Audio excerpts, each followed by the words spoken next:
Superman और DC fans आपके लिए एक खुशखबरी है, क्योंकि जेम्स गन की सुपरमैन मूवी का फर्स्ट लुक हमारे सामने है। जो टीज़र ट्रेलर आज रिलीज़ होने वाला है ये उसी का टीज़र है, यानी कि उस टीज़र ट्रेलर में हमें क्या देखने को मिलेगा। ट्रेलर की बहुत ज़्यादा हाइप बनाने की कोशिश की जा रही है और इस फर्स्ट लुक से यह पता चल रहा है कि टीज़र ट्रेलर बढ़िया होने वाला है। इंडिया में ये टीज़र ट्रेलर आपको आज ही शाम को 7:23 पर देखने को मिलेगा। अब ये जो फर्स्ट लुक हमें देखने को मिला, यहाँ पर हमें सुपरमैन भी देखने को मिल रहा है और ये बिल्कुल रियलिस्टिक लग रहा है। इस छोटे से फर्स्ट लुक के बारे में आपका क्या सोचना है, ये मुझे कमेंट्स में ज़रूर बताइएगा।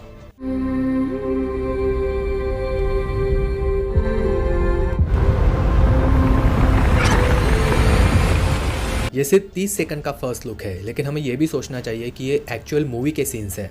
मतलब दोस्तों, जिस चीज़ का हम इतने दिनों से इंतज़ार कर रहे थे वो फाइनली हमारे सामने है। जो एक्चुअल टीज़र ट्रेलर रिलीज़ होने वाला है, ऐसा कहा जा रहा है कि वो इससे काफ़ी अलग होगा। मतलब शायद ये सीन्स वहाँ पर नहीं होंगे जो आपको यहाँ पर देखने को मिल रहे हैं। फिलहाल जो हमें यहाँ पर देखने को मिल रहा है उससे मैं तो बहुत खुश हूँ।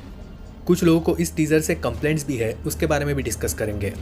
इस टीज़र का अगर ब्रेकडाउन करने की कोशिश करें तो यहाँ पर सबसे ज़्यादा फोकस लुक अप इस चीज़ पर किया गया है। शहर के लोग और जो डेली प्लैनेट के इम्पोर्टेंट लोग हैं वो सारे के सारे सुपरमैन को देख रहे हैं। गौर करने वाली बात यह है कि यहाँ पर हमें लुइस लेन भी दिख रही है, जो काफ़ी क्यूट लग रही है। मैन ऑफ स्टील के लुइस लेन के कंपैरिजन में ये काफ़ी अलग लग रही है और अच्छी भी।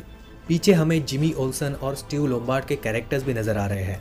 इसी के साथ साथ कैट ग्रैंट का कैरेक्टर भी। और ऐसा लग रहा है कि ये सभी लोग एक बड़े स्क्रीन पर सुपरमैन को देख रहे हैं। लेकिन दोस्तों, ये भी पॉसिबिलिटी है कि ये सुपरमैन को नहीं बल्कि किसी थ्रेट को देख रहे हैं। अब डेली प्लैनेट की बात करते हैं। ये वाला सीन मुझे बेस्ट लगा। एक तो ये दिखने में बहुत ही ज़्यादा बढ़िया है, कलरफुल है और रियलिस्टिक भी लग रहा है। इससे पहले मुझे सुपरमैन रिटर्न्स का डेली प्लैनेट वाला ग्लोब पसंद आया था। उसकी भी डिज़ाइनिंग बहुत बढ़िया थी और वो सुपरमैन वाला सीन भी। बाकी मूवीज़ के डेली प्लैनेट कुछ खास नहीं थे, आपको याद भी नहीं होंगे। ये वाला देखकर बिल्कुल सेटिस्फैक्शन महसूस हो रहा है, बिल्कुल जैसा होना चाहिए। ये बिल्कुल वैसा है जैसा मैं देखना चाह रहा था। बिल्डिंग के ऊपर एक ग्लोब, आसपास की बिल्डिंग्स भी काफ़ी बढ़िया लग रही है। ओवरऑल ऐसा लग रहा है कि ये सिटी आपको याद रह जाएगी। इसके बाद सुपरमैन के सिर्फ छोटे छोटे सीन्स हमें देखने को मिले, लेकिन वो बहुत बढ़िया थे। सीन्स भले ही छोटे हैं लेकिन अच्छे खासे डिटेल्स को प्रोवाइड कर रहे हैं। जेम्स गन ने एक बार बताया था कि उन्होंने मिनी ड्रोन्स को यूज़ किया है सुपरमैन के फ्लाइंग सीन्स को शूट करने के लिए। मतलब उन्होंने टॉप गन मैवरिक मूवी से इंस्पिरेशन ली थी ऐसे सीन्स को शूट करने के लिए। तो टॉप गन मैवरिक में जैसे ड्रोन वाले सीन्स हमें देखने को मिले थे, यहाँ पर भी हमें सुपरमैन के वैसे ही सीन्स देखने को मिलेंगे। कुछ लोगों को यह फर्स्ट लुक पसंद नहीं आ रहा है इसकी कलर ग्रेडिंग की वजह से। इस मूवी की सिनेमेटोग्राफी उन्होंने ही की है जिन्होंने द फ्लैश मूवी की थी, और ये हम देखकर बोल भी सकते हैं द फ्लैश और इस मूवी का लुक सेम लग रहा है। अब बहुत लोगों को फ्लैश मूवी का लुक पसंद नहीं आया था, पता नहीं क्यों। मुझे तो बहुत बढ़िया लगा था। मूवी भी कुछ लोगों को पसंद नहीं आई थी, मुझे तो बहुत बढ़िया लगी थी। जिस तरह से टाइम ट्रैवल को वहाँ पर दिखाया गया था वो काफ़ी एंटरटेनिंग था और स्टोरी भी मुझे बढ़िया लगी थी।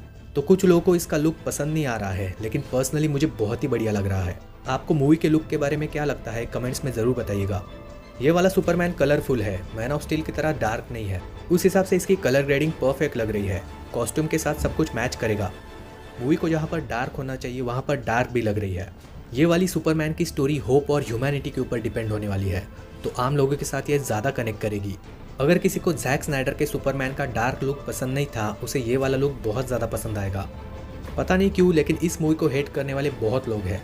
काफ़ी लोग ऐसे भी हैं जो ये चाहते हैं कि ये वाली मूवी फ्लॉप हो जाए। सिर्फ 30 सेकंड का फुटेज देखकर लोग इतना कुछ बोल रहे हैं, पता नहीं पूरा टीज़र ट्रेलर देखने के बाद क्या कुछ बोलेंगे। खैर, जो सुपरमैन फ़ैन है वो तो इसे ज़रूर देखने जाएंगे। इसके अलावा हमें एक बहुत ज़्यादा इंपॉर्टेंट न्यूज़ भी मिली है मूवी के स्टोरी के बारे में। मतलब एक्चुअल स्टोरी नहीं, लेकिन कहानी कहाँ से शुरू होगी इसका आइडिया हमें मिलेगा। तो जेम्स गन ने क्या कहा वो मैं आपको यहाँ पर पढ़ कर बताता हूँ। We just start in the middle of the action. Gunn said Superman already exist. Lois and Clark already know each other. Lex hates Superman guts from the beginning, although they don't know each other personally. So we start right in the middle of the action.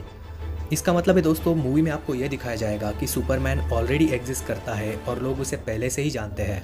मतलब यहाँ पर आपको Superman की origin story नहीं देखने को मिलेगी कि वो सुपरमैन कैसे बना। ये दिखाया जाएगा कि लुइस लेन और क्लार्क केंट पहले से ही एक दूसरे को जानते हैं। यहाँ तक कि लेक्स ल्यूथर का कैरेक्टर भी सुपरमैन से नफरत करता है, ये भी। हालांकि वो सुपरमैन को अब तक पर्सनली जानता नहीं है। यानी कि दोस्तों, मूवी देखने से पहले आपको ये सब कुछ पता होना चाहिए जो सुपरमैन की बेसिक स्टोरी लाइन है। वैसे ये अच्छी ही बात है, जो हमने इससे पहले बहुत बार देखा है वो बार बार क्यों देखे। मूवी डायरेक्टली अपने पॉइंट पर आ जाएगी, ये एक काफ़ी अच्छी बात है। मूवी में आपको सिर्फ सुपरमैन ही नहीं बल्कि दूसरे सुपर हीरोज भी देखने को मिलने वाले हैं। ये देखना काफ़ी इंटरेस्टिंग होगा कि ट्रेलर में इनमें से कौन से सुपर हीरोज को दिखाया जाएगा। Guy Gardner, Mister Terrific, Hawkgirl और मेटामॉर्फो, ये सारे सुपर हीरो स्टोरी में कैसे फिट होंगे ये देखना भी इंटरेस्टिंग रहेगा। तो यहाँ पर थोड़ा बहुत आपको जस्टिस लीग वाला भी फील आ सकता है। जेम्स गन ने ऑलरेडी कहा है कि ये सारे सपोर्टिंग कैरेक्टर्स होने वाले हैं। इनमें से सिर्फ एक ही सुपर हीरो सुपरमैन की स्टोरी के साथ हमें ज़्यादा समय के लिए देखने को मिलेगा। इन सारे सपोर्टिंग रोल्स या फिर कैमियोज के बारे में बात करते हुए भी जेम्स गन ने कुछ कहा है। I love Mister Terrific, Gunn said, these characters all get their movement in the sun, they all have their movements, they are not just cameos, these are the characters, they are supporting cast, but Mister Terrific is the main character of those characters, he actually has a big part of the plot and so that was fun. तो वो यही कह रहे हैं कि ये सारे सिर्फ कैमियोज नहीं बल्कि उनका अच्छा खासा रोल मूवी में रहेगा। मिस्टर टेरिफिक मेन कैरेक्टर होगा जो हमें ज़्यादा समय के लिए देखने को मिलेगा। मूवी काफ़ी सीरियस होने वाली है, ग्राउंडेड भी होगी लेकिन इसी के साथ साथ फैंटास्टिक भी। हमें यह भी पता चला है कि मूवी में ज़्यादातर आपको म्यूज़िक सुनने को मिलेगा। अगर किसी को पता नहीं है तो बता दूं, जेम्स गन वही डायरेक्टर है जिन्होंने गार्डियंस ऑफ द गैलेक्सी के तीनों पार्ट्स बनाए हैं, वही इस मूवी को डायरेक्ट कर रहे हैं। तो आप समझ सकते हो कि मूवी कैसी होगी। सुपरमैन के अंडरवियर के बारे में भी हमें जानकारी मिली है।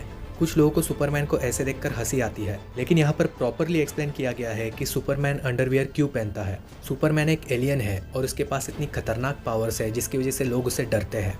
लेकिन सुपरमैन एक अच्छा आदमी है, वो पर्सनली चाहता है कि लोग उससे ना डरे। इसकी वजह से वो एक ऐसा कॉस्ट्यूम चुनता है जो हमारे यहाँ पर रेसलर्स भी पहनते हैं। WWE में रेसलर्स भी अंडरवियर पहनते हैं और उन्हें कोई हेट नहीं करता, और मोस्ट प्रोबेबली बच्चे भी उससे ना डरे, इसकी वजह से उसने ये वाला कॉस्ट्यूम चूज़ किया है। इस सब के बारे में आपका क्या सोचना है ये भी मुझे कमेंट्स में ज़रूर बताना। कुछ लोग यहाँ पर मोबाइल से आसमान में भी शूट कर रहे हैं और ज़मीन पर भी। तो हाँ, डेफिनेटली हमें दोनों जगह पर फाइट्स देखने को मिलेगी। अब ये लोग सिर्फ सुपरमैन को शूट कर रहे हैं या किसी थ्रेट को भी, ये तो हमें मूवी देखने के बाद ही पता चलेगा।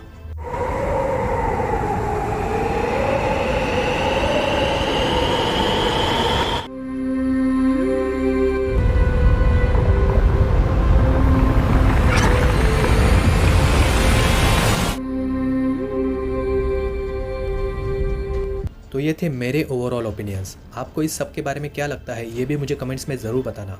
टीज़र ट्रेलर का ब्रेकडाउन भी मैं जल्दी लाने की कोशिश करूंगा। उसे देखने के लिए आप चैनल को सब्सक्राइब करके बेल आइकन को भी प्रेस कर सकते हो। और हाँ, वीडियो अगर आपको पसंद आया होगा तो इसे लाइक ज़रूर कर दीजिएगा।